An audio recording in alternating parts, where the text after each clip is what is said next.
In Navy SEAL training, there is a drill called drown-proofing, where you are dropped into a 9-foot pool while having your hands and feet bound behind your back. Your goal is to live for 5 minutes.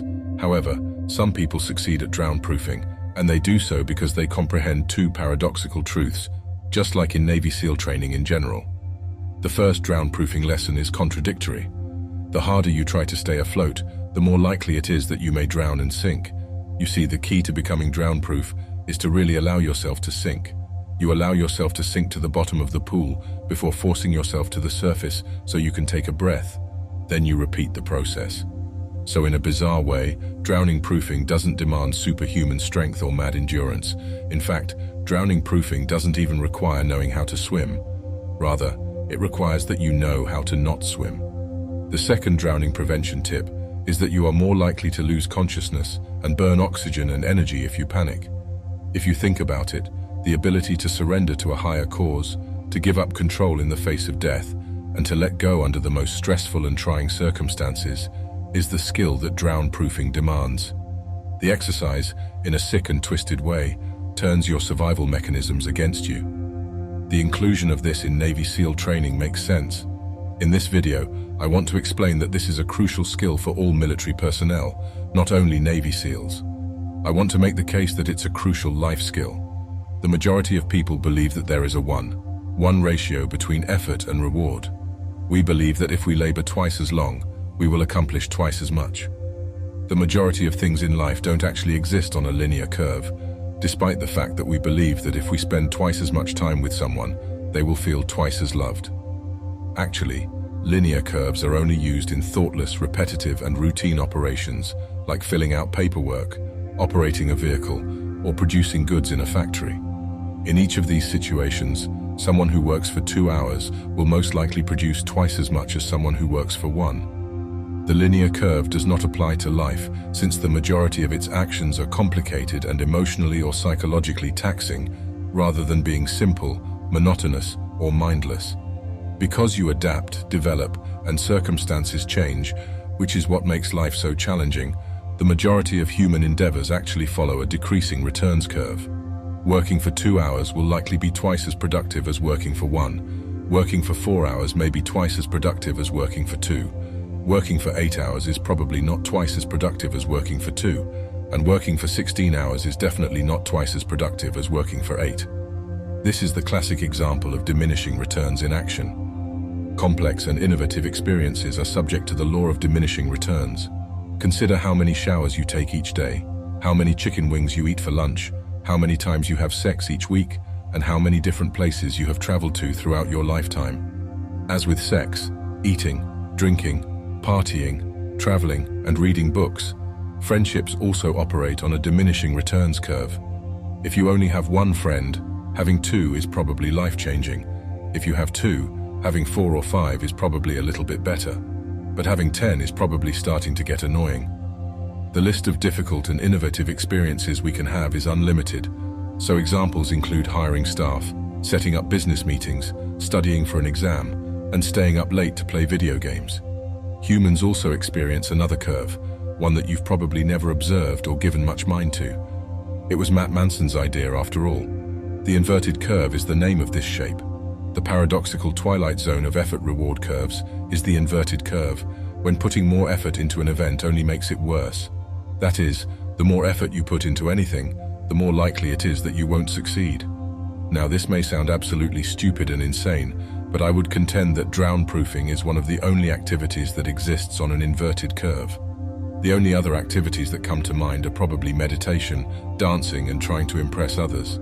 But for the most part, most activities in life are linear. The more you practice them, the better you become. So what's the big deal? I would contend that the inverted curve is most significant when it comes to experiences that are limited to our own brains, because everything else in life is perceived in light of our own internal experiences. Though drown-proofing is one of the only activities that exists on an inverted curve, I realize that this may sound absolutely unreasonable and insane. However, most things in life are linear. The more you practice them, the better you get. So what's the big deal? If you sit and think about it, there may be a few other human activities you can think of, such as meditation, dancing, and trying to impress others. However, I would contend that the inverted curve is most significant when it comes to events that only exist in our own minds, because everything else in life is perceived through the lens of the experiences we have in our own brains. I contend that it is crucial to comprehend inverted curves, so let's quickly go over some basic mindless repetitive jobs. Reward and effort frequently follow a linear relationship.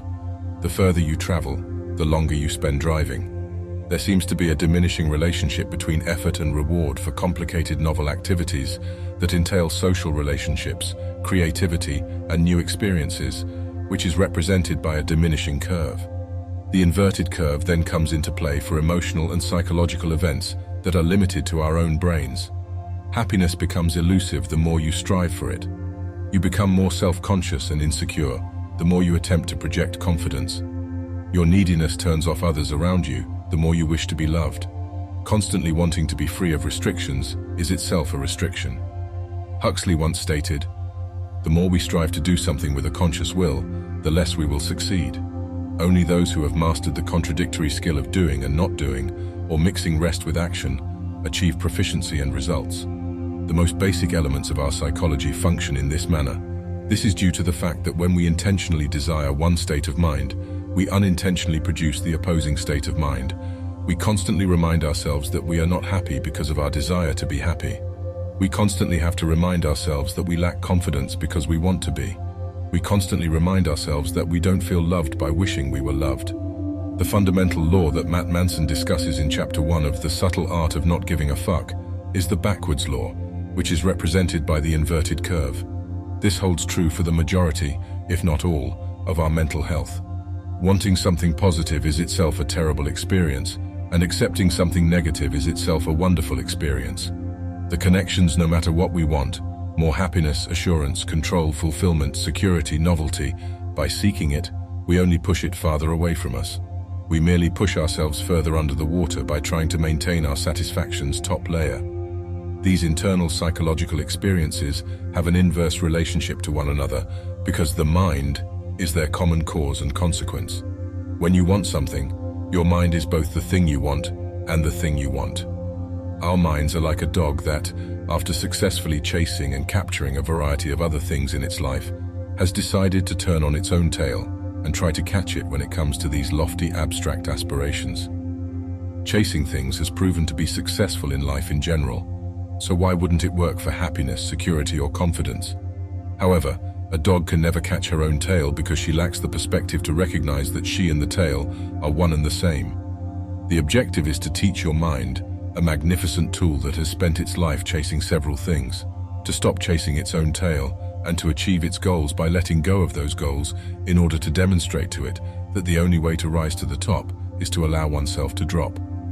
And how do we go about doing this? You accomplish this by letting go of control, not because you lack it, but rather because you have chosen to release things from your control, which makes you powerful. The majority of the things you do in life will fail, and not only is that okay, it's the only way to get back to the surface to breathe and try again. You decide to accept that sometimes people won't like you, but you engage with them anyway. That sometimes you won't feel confident, but you do the thing anyway. That sometimes you won't be happy, but you get out of bed anyway.